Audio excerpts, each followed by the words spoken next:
dasar-dasar mengapa kita tidak mempercayai apa yang disebut pengajaran sahabat lunar atau sahabat bulan. Ada baiknya kita mengetahui hal ini agar supaya apabila kita bertemu dengan mereka-mereka yang mengajarkan sahabat lunar, kita tidak akan tergoyahkan iman kita pada sahabat hari ke-7. Kenapa saya merasa kita perlu mengetahui akan hal ini? Oleh karena Alkitab kita memang tidak menunjangnya. Waktu lalu saya sudah katakan bahwa sahabat lunar ini tidak berdasarkan kebenaran Alkitab. Karena Alkitab katakan sahabat itu adalah sahabat hari ke-7. Sedangkan mereka itu mengatakan bahwa hari sahabat itu jatuh pada hari ke-8, 15, 22, dan 29. Diulang-ulang tiap bulan, tetapi tidak merupakan satu siklus yang teratur. Begitu juga mereka katakan bahwa hari sabat itu hanya siang, atau hari itu hanya siang hari. Malam itu tidak dihitung hari, jadi hari itu hanya 12 jam. Ini bertentangan dengan kebenaran Alkitab, karena Alkitab katakan satu hari itu dihitung mulai dari matahari terbenam sampai matahari terbenam keesokan harinya. Bukan hanya 12 jam. Lalu yang ketiga, yang saya sudah kemukakan waktu lalu, yaitulah Alkitab kita hanya mengatakan 2 jenis hari. Hari kerja 6 hari, dan hari ke-7 itu hari istirahat, hari sabat. Tetapi penganut sabat lunar ini tidak mengajarkan hal yang sama. Oleh karena bagi mereka itu ada hari bulan baru, kemudian ada 6 hari bekerja, lalu kemudian sabat. Demikian itu harus berulang sampai pada tanggal 29. Sesudah tanggal 29 ada tanggal 30. Tanggal 30 ini mereka harus berhenti di sana. Jadi menjadikan tanggal itu sebagai hari peralihan. Karena keesokan harinya itu tanggal 1. Tanggal 1 itu bulan baru. Bagi mereka itu nanti caranya dengan hari ke-8 itu tidak lagi 6 hari. Karena sudah ketambahan 1 hari bulan baru, 1 hari peralihan. Jadi sangat tidak kompatibel dengan kebenaran Alkitab. Saya kemukakan mengenai pengalaman bangsa Israel di padang gurun pada waktu mereka diberi makan oleh Tuhan dengan mana. Jadi mana itu mereka pungut selama 40 tahun. 40 tahun, bukan waktu yang pendek. 40 tahun. Dan mana ini mereka dapatkan di padang itu dari hari pertama sampai hari ke-6. Hari ke-7 itu sabat tidak turun mana. Dan itu siklusnya 40 tahun. Kalau mengikuti akan perhitungan dari sabat lunar, itu sudah sangat enggak kena. Karena ada hari bulan baru, ada hari peralihan, jadi tidak 6 hari. Jadi tiap bulan itu start yang baru lagi, start yang baru. Jadi tidak kompatibel dengan kebenaran Alkitab. Dan ada beberapa hal lagi yang saya kemukakan waktu lalu, bahwa hari Sabat itu tidak diatur oleh bulan. Tidak diatur oleh bulan. Karena bulan nanti ada pada hari ke-4 untuk mengatur malam, siang, dan malam, itu matahari dan bulan disebutkan hari ke-4. Tapi mereka ini menciptakan satu teori yang tidak berdasar Alkitab, bahwa bulan itu sudah dibara, sudah di-create, sudah diciptakan 1 hari sebelum hari penciptaan. Sehingga kalau 1 hari sebelum penciptaan, maka itulah yang mereka bilang hari bulan baru. Sehingga pada waktu Adam dan Hawa merayakan Sabat yang pertama, maka mereka itu sudah merayakannya pada hari yang ke-8, bukan lagi hari yang ke-7. Tetapi itu tidak didasarkan pada kebenaran Alkitab. Karena Alkitab mengatakan bahwa hari pertama itu adalah hari penciptaan, mulai penciptaan. Dan hari ke-7 itu Sabat, bukan hari ke-8. Tidak ada ayat Alkitab dari Kejadian sampai Wahyu yang membuktikan bahwa bulan itu diciptakan satu hari sebelum hari penciptaan. Ini teori mereka, dan teori itu jelas-jelas menunjang apa yang disebut teori evolusi, yang menyangkal kuasa Tuhan menciptakan langit dan bumi dalam tempo 6 hari. Nah, satu lagi, kenapa mereka mengatakan bahwa bulan sudah diciptakan satu hari sebelum hari penciptaan? Supaya mereka itu datang pada hari ke-8 dan seterusnya. 8 tambah 7, 15, tambah 7, 22, tambah 7, 29. Tetapi dari tanggal 8, 15, 22, 29 jaraknya itu 6 hari. Tambah 1, Sabat, 7. Tapi dari hari pertama sampai hari ke-8 itu jaraknya bukan lagi 6 hari kerja, tapi ditambah dengan 1 hari sebelum penciptaan. Jadi itu teori mereka, tetapi jelas tidak berdasarkan Alkitab. Bagaimana mungkin kita harus menerima pengajaran yang tidak didasarkan pada kebenaran Alkitab? Malah mengikuti akan teori yang disebut classical gap. Classical gap ini adalah teori yang sebenarnya mau mencocokkan akan Alkitab dengan teori evolusi. Karena teori evolusi mengatakan bahwa langit dan bumi semesta alam ini diciptakan sudah berjuta tahun. Jadi orang-orang Kristen yang mau mencocokkan Alkitab dengan teori evolusi menyatakan, Kejadian 1 ayat 1 pada mulanya Allah menciptakan langit dan bumi, dan Kejadian 1 ayat 2 jaraknya itu jutaan tahun. Jadi jaraknya jutaan tahun.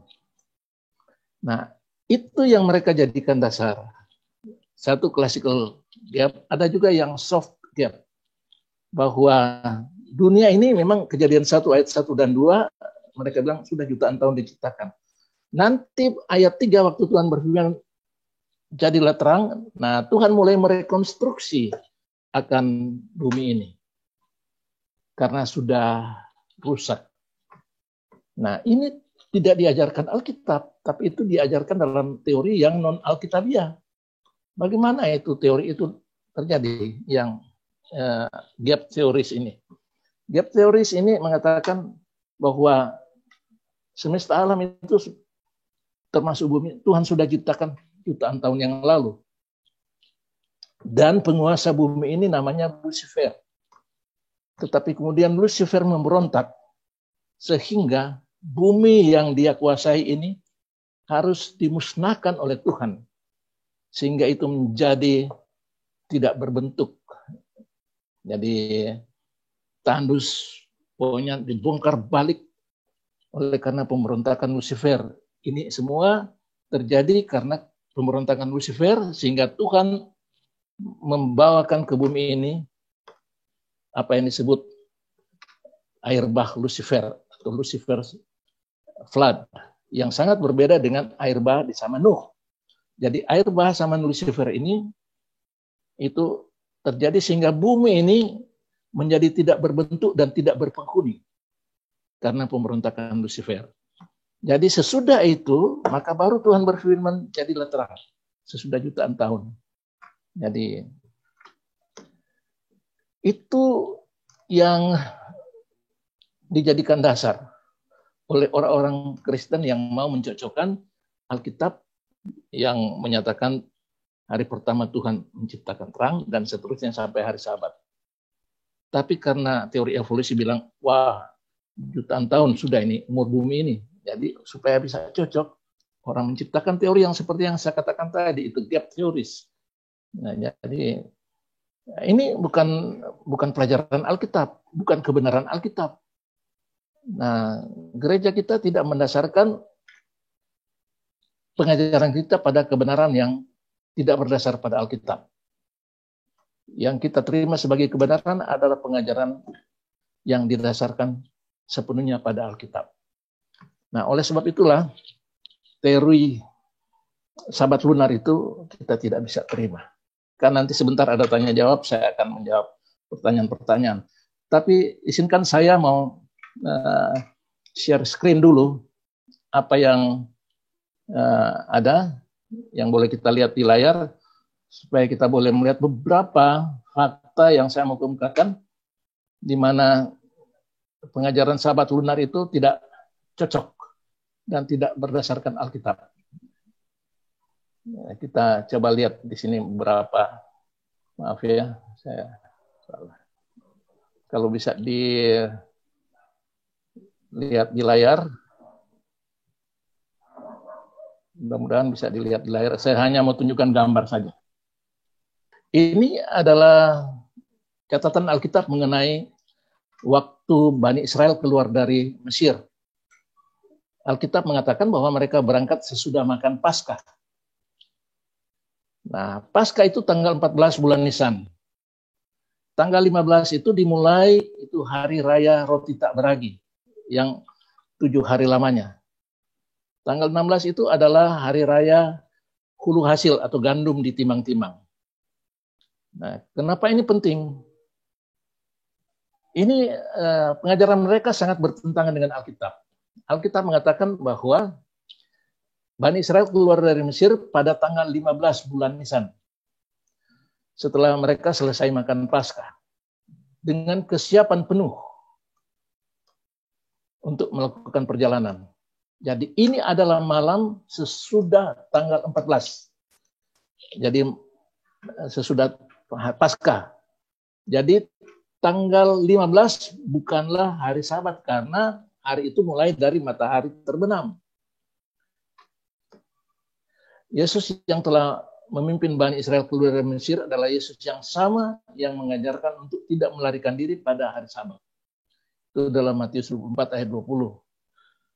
Nah, ayat dalam Ulangan 16 ayat 1 mengatakan firman Tuhan, ingatlah akan bulan Abib. Bulan Abib atau bulan Nisan itu sama ya. Dan rayakanlah Paskah bagi Tuhan Allahmu. Sebab dalam bulan Abib itulah Tuhan Allahmu membawa engkau keluar dari Mesir pada waktu malam. Jadi bukan malam Paskah, tapi Paskah dulu, baru kemudian malam sesudah mereka merayakan Paskah. Jadi mereka berangkat dari Ramses pada bulan yang pertama, pada hari yang ke-15. Jadi bulan yang pertama itu, pada hari sesudah Paskah, berjalanlah orang Israel keluar oleh tangan yang dinaikkan di depan mata semua orang Mesir. Itu dalam Bilangan 33 ayat 3. Ellen White menguatkan pendapat bahwa Bani Israel keluar dari Mesir pada malam sebelum tanggal 15 atau malam sesudah selesai makan Paskah.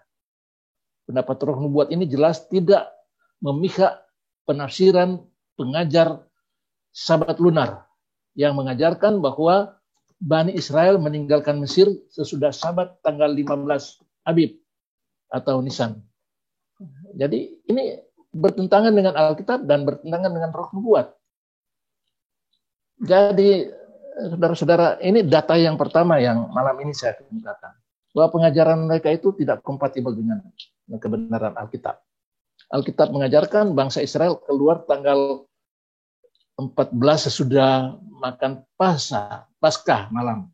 Jadi tanggal 15 itu bukan Sabat.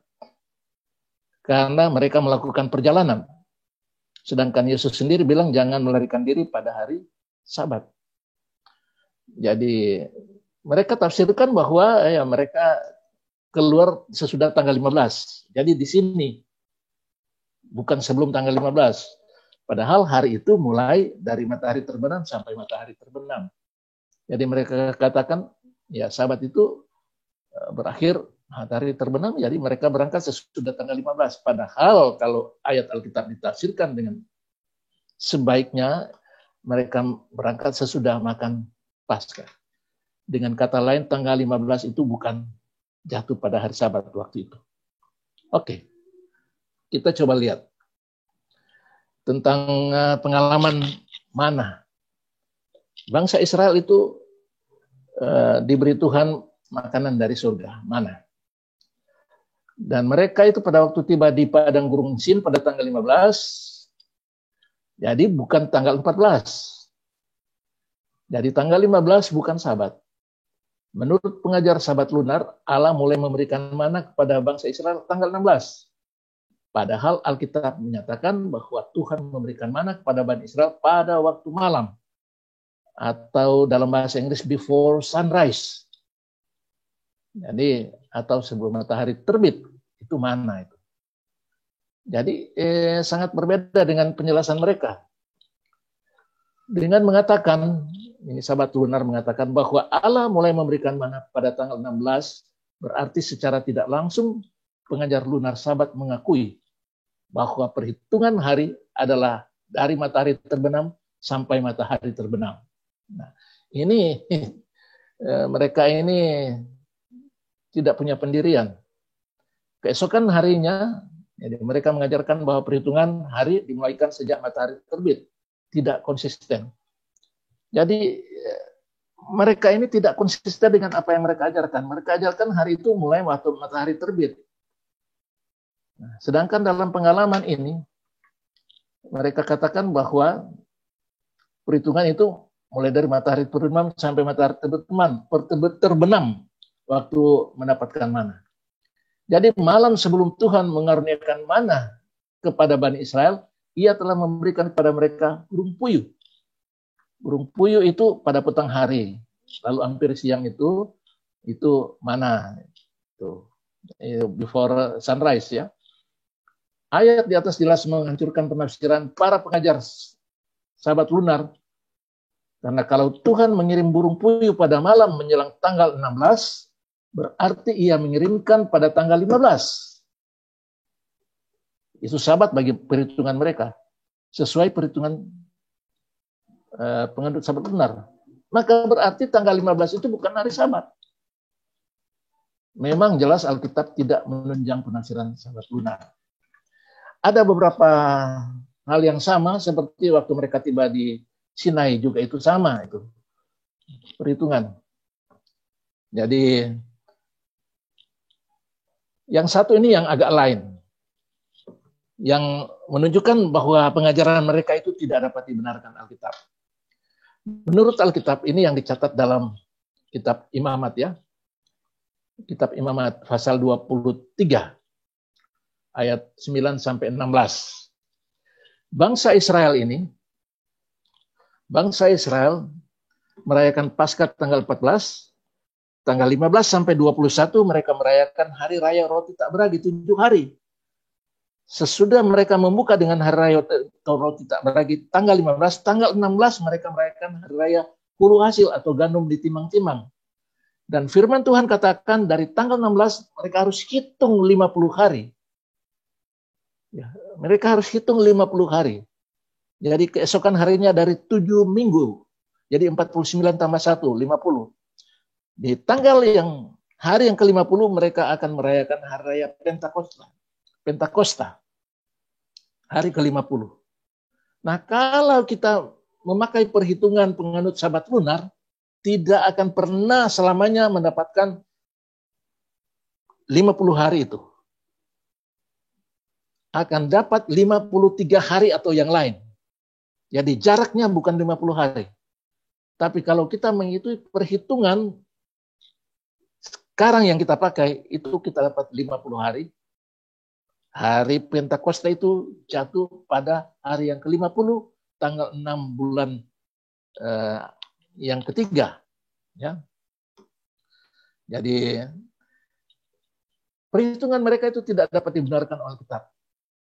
Kalau perhitungan itu berkesinambungan, 6 hari kerja, hari ke-7 Sabat, maka akan dapat itu hari ke-50, jatuh pada tanggal 6 bulan Siwa. Jadi kalau menghitung dengan cara mereka menghitung tanggal-tanggal, maka tidak akan pernah ketemu 50 hari pada hari Pentakosta. Paling tidak ada 53 hari. Sudah tidak cocok dengan Alkitab. Nah, ada satu data lagi yang menunjukkan bahwa pengajaran mereka itu tidak sejalan dengan Alkitab. Mereka katakan begini, Yesus dan mujizatnya menyembuhkan orang buta keesokan harinya, sesudah puncak perayaan atau penutupan Hari Raya Pondok Daun. Jadi mereka katakan, nah ini buktinya bahwa tanggal 22 itu adalah Sabat. Tetapi dalam pengalaman bangsa Israel waktu merayakan itu Hari Raya Pondok Daun, mereka merayakan bukan 7 hari, tetapi 8 hari. Jadi waktu mereka merayakan 8 hari, maka tanggal 15 mulai perayaannya, berakhir tanggal 22 karena 8 hari. Jadi kalau Yesus menyembuhkan orang keesokan harinya, berarti itu tanggal 23 dan itulah yang seharusnya Sabat. Bukan tanggal 22. Jadi waktu itulah Yesus menyembuhkan orang buta pada hari Sabat. Jadi Sabat itu bukan tanggal 22. Keesokan harinya sesudah penutupan Hari Raya Pondok Daun. Hari Raya Pondok Daun itu berakhir tanggal 22 karena 8 hari. Ayat-ayat Alkitab menunjukkannya. Tapi mereka pikir itu hanya 7 hari. Inilah kesalahan besar. Jadi kalau 7 hari, berarti Raya Pondok Daun itu berakhir tanggal 21. Dan mereka bilang, nah itu keesokan harinya itu adalah tanggal 22, itu Sabat. Mereka tidak tahu ayat-ayat Alkitab itu menunjukkan dengan jelas bahwa Hari Raya Pondok Daun itu dirayakan selama 8 hari. Ini kita lihat ayatnya dalam Imamat 23 ayat 36. 7 hari lamanya kamu harus mempersembahkan korban api-apian kepada Tuhan. Dan pada hari yang ke-8 kamu harus mengadakan pertemuan kudus dan mempersembahkan korban api-apian kepada Tuhan. Itulah hari raya perkumpulan. Jangan kamu melakukan suatu pekerjaan berat. Nah, keesokan harinya baru Yesus menyembuhkan orang buta itu. Jadi apa yang ada di Alkitab itu tidak sejalan dengan apa yang mereka ajarkan.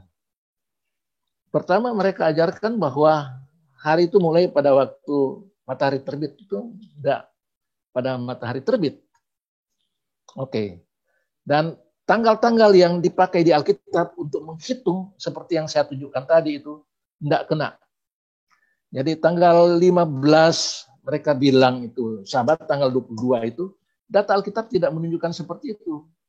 Teristimewa dalam perayaan Hari Raya Pondok Daun.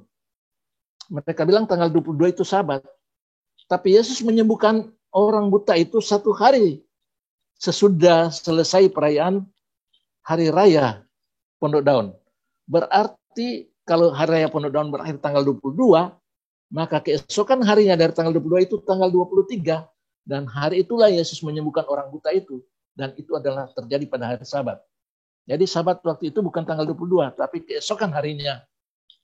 Jadi tidak tanggal 22. Jadi mereka bilang harus tanggal 22 karena itu teori mereka. Nah, oke, kita datang pada masalah yang lain yang tidak kompatibel dengan Alkitab. Yaitu ini.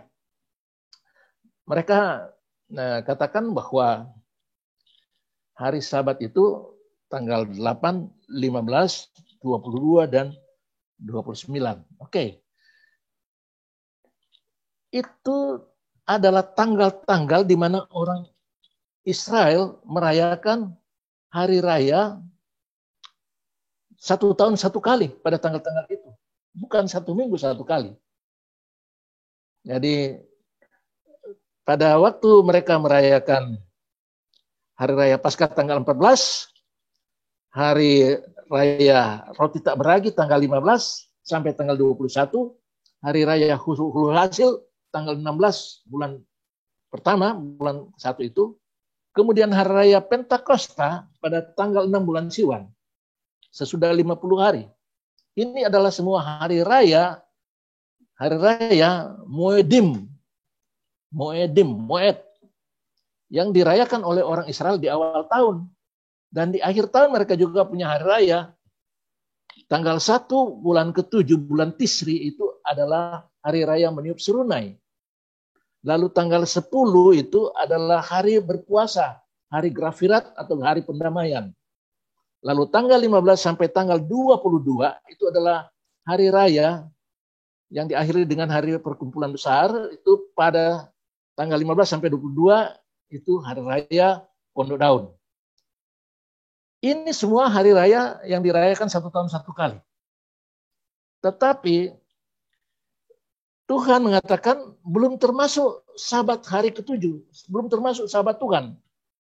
Kalau ayat-ayat dalam Imamat 23, ayat 4 sampai ayat 37 menyebutkan hari raya tersebut, maka ayat 37-38 mengatakan belum termasuk Sabat Tuhan. Jadi mereka selalu bilang, wah itu bulan mengatur musim, mengatur hari raya. Jadi bulan yang mengatur. Mereka tidak tahu pengertian Moed itu bukan cuma hari raya. Bulan juga bukan cuma mengatur hari raya. Moed juga bisa berarti tanda. Moed juga bisa berarti musim. Jadi tidak ada hubungan dengan hari raya. Nah, dengan demikian maka saya katakan saya jelas tidak menerima. Saya tidak membenci saudara-saudara saya yang mengajarkan akan Sabat lunar. Tapi yang saya tidak inginkan mereka itu jangan mengajak orang mengajarkan yang salah kepada anggota-anggota jemaat yang lain. Karena sudah tahu salah sebenarnya, tapi masih berkutat bahwa itu benar. Saudara-saudara, saya hanya mau katakan bahwa Sabat lunar ini pernah memang dikaitkan dengan buatan 2.300 kali petang dan pagi. Dan itu dikemukakan oleh seorang wanita kita yang seorang ahli matematika, tapi kemudian mau menjadi teolog, yaitu Grace Amadon, cucu dari John Bryanton, presiden pertama dari General Conference. Tetapi itu kan tidak diterima oleh General Conference. Dokumen-dokumennya itu ada. Kita tidak menerima itu karena tidak kompatibel dengan pengajaran itu. Kita percaya Allah itu tidak berubah. Dan Yesus itu tetap sama kemarin sampai selama-lamanya. Kalau memang Tuhan itu tidak berubah, dia tidak akan ubah itu Sabat hari ke-7 menjadi Sabat hari ke-8, 15, 22, dan 29. Oke. Lalu bagaimana dengan pemakaian kalender? Orang Yahudi di Alkitab memakai kalender itu berdasarkan perhitungan matangnya gandum. Jadi kapan mereka memulaikan bulan baru, ya tunggu laporan. Saksi-saksi yang melihat kalau gandum sudah matang, maka mereka akan memulaikan siklus yang baru, bulan yang baru. Karena apa? Kalau gandum belum matang, berarti mereka tidak bisa membawa hulu hasil ke tabernakel atau ke rumah Tuhan. Jadi itu perlu ditambah 1 bulan. Jadi bulan ke-12 itu adalah bulan Adar. Kalau gandum belum matang ditambah 1 bulan, yaitu bulan Ve'adar. Supaya mereka boleh mempersembahkan gandum di rumah Tuhan. Nah, itu perhitungan kalender di Alkitab. Orang-orang Karaite masih mengikutinya. Jadi didasarkan pada observasi. Tapi kalender yang dipakai oleh orang-orang yang mengajarkan Sabat lunar bukan kalender seperti itu. Tetapi kalender yang dibikin oleh pemimpin-pemimpin agama Yahudi Rabinik. Ya, ini aliran modern, ya sesudah tarik Masehi. Dan perhitungan kalender mereka tidak sama dengan apa yang dipraktekkan orang Yahudi di Alkitab. Karena mereka itu menghitung kalender mereka tidak berdasarkan observasi, tetapi berdasarkan kalkulasi. Kalkulasi. Jadi bagaimana mereka mengkalkulasi? Ya, mereka melihat akan bintang.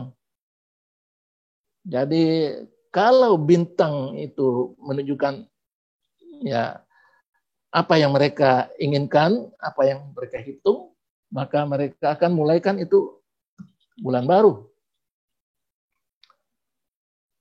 Jadi ada posisi bintang. Tidak lagi melihat ladang, tetapi bintang. Tidak lagi observasi, tetapi kalkulasi. Nah, inilah yang namanya Rabbinic Judaism Calendar. Kalender Rabbinic Judaism. Jadi tidak berdasarkan matangnya gandum. Tidak berdasarkan saksi-saksi. Tidak berdasarkan observasi. Tetapi berdasarkan posisi bintang. Berdasarkan kalkulasi. Nah, itulah yang terjadi. Jadi ada perbedaan dalam kalender-kalender Yahudi. Sekarang ini ada banyak permasalahan dengan lunar calendar.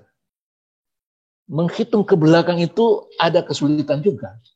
Oleh karena sampai sekarang orang susah mencari tanggal yang tepat di masa lalu karena sulit untuk mencari tahu tentang kapan bulan baru itu mulai, mau berdasarkan matangnya gandum atau mau berdasarkan kalkulasi, observasi atau kalkulasi.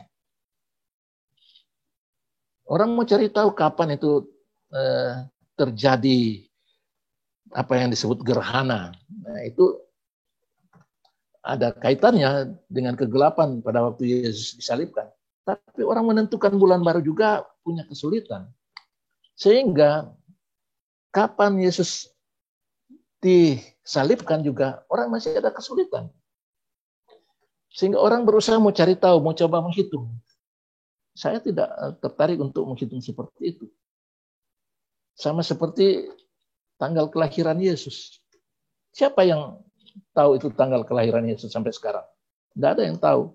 Tahun kelahiran Yesus boleh diduga-duga. Dia harus lahir sebelum Herodes mati. Begitu juga dia disalibkan. Dia disalibkan pada waktu Pilatus memerintah. Nah, Pilatus memerintah dari tahun 26 sampai tahun 36. Harus di antara itu. Yesus lahir, Herodes masih hidup. Herodes mati tahun 4 sebelum Masehi. Berarti Yesus tidak bisa lahir tahun ketiga, kedua, 1 sebelum Masehi. Seharusnya dia harus lahir sebelum Herodes mati. Tapi tanggalnya kapan? Sampai sekarang orang kan tidak tahu tanggalnya. Yang kita terima dengan iman apa yang tidak diungkapkan di firman Tuhan. Nah, saya kemukakan semua hal ini karena ada sanggahan-sanggahan yang mereka pasti kemukakan oleh karena kita ini tidak memakai kalender luni. Tetapi kita memakai Gregorian calendar, itu sifatnya solar. Kalau kita ke Israel juga, kalender mereka itu kalender lunar. Tetapi itu ada juga dalam kalender solar, Gregorian. Nah, di hari-hari raya mereka itu juga ada di sana. Jadi, kalau malam ini ada yang mendengarkan saya dan ragu, ya, pergi saja ke Israel dan lihat. Di sana orang Israel tetap merayakan Sabat itu pada hari Sabtu, hari ke-7, Yom Sabat. Tidak pada tanggal-tanggal tertentu yang berubah-ubah, yang floating. Jadi harinya berubah, tanggalnya yang tepat. Nah, justru Alkitab katakan harinya tetap, tanggalnya berubah-ubah. Jadi kebalikannya. Saya merasa bahwa apa yang saya paparkan ini, itu pasti ada yang terima, ada yang mau menentangnya. Tidak menjadi masalah kita belajar. Tidak jadi masalah. Tapi saya hanya kemukakan saja untuk bahan supaya saudara-saudara yang mengajarkan sahabat lunar ini, kalau boleh tahu bahwa Anda itu tidak mengajarkan pengajaran yang berdasarkan Alkitab. Jangan terus dibodohin. Bertanyalah kepada orang-orang yang lebih tahu. Karena gereja Advent kalau sudah tahu sahabat lunar dari pertama, sejak tahun 1930, gereja Advent sudah ikut sahabat lunar. Tapi gereja Advent itu tahu bahwa apa yang dipercaya oleh gereja Advent itu dapat dipertanggungjawabkan. Dan saya yakin kalau saudara masih berkeras untuk mengikuti sahabat lunar, berarti saudara juga sama dengan orang-orang lain yang tidak mengajarkan akan firman Tuhan. Kita seharusnya mengajarkan sahabat yang biblikal, sahabat yang alkitabiah, itu sahabat hari ke-7. Karena sahabat hari ke-7 itu dalam kitab Ibrani ayat 9 disebutkan masih tersedia satu hari perhentian, hari ke-7 bagi umat Allah. Ibrani 4 ayat 9. Kenapa Anda harus bilang hari ke-8? Kenapa Anda harus lebih menerima teori evolusi daripada data Alkitab yang jelas? Karena dari Kejadian sampai Wahyu, sahabat itu disebutkan sahabat hari ke-7. Firman Tuhan, hukum Tuhan yang kita percaya, hukum keempat, jelas mengatakan itu sahabat hari ke-7. Oh, Anda bilang, di zaman Nehemia orang merayakan sahabat pada tanggal 15. Anda baca kitab Nehemia dan Anda akan dapatkan bahwa orang-orang Yahudi bukan cuma merayakannya hari raya mereka, Moed mereka pada tanggal 15, tapi mereka merayakan pada tanggal 13 juga dan hari-hari yang lain. Karena itu bukanlah sahabat hari ke-7. Jadi saya mungkin hanya mengimbau, jangan saudara berkutat terus, berkeras hati untuk mengajar itu. Anda tidak membawa diri Anda kepada kesetiaan kepada firman Tuhan. Saya hanya mengimbau kita kembali kepada firman Tuhan. Terima apa yang benar. Kenapa Anda tinggalkan dulu itu keyakinan Anda tentang sahabat hari ke-7? Ini pelajaran sahabat lunar hanya mengacaukan keyakinan Anda. Dan saya ini hanya menghimbau Anda. Tetapi kalau Anda keras hati, ya saya tidak bisa bikin apa-apa. Saya cuma membagikan saja. Biarlah Roh Kudus akan membawa kita kepada satu pemahaman. Meyakinkan kita bahwa inilah kebenaran. Ikutlah itu. Saya sampai di sini. Dan saya percaya Roh Kudus akan menerangi hati kita sekalian yang mendengarkan. Saya bawa semuanya dalam nama Tuhan Yesus. Amin.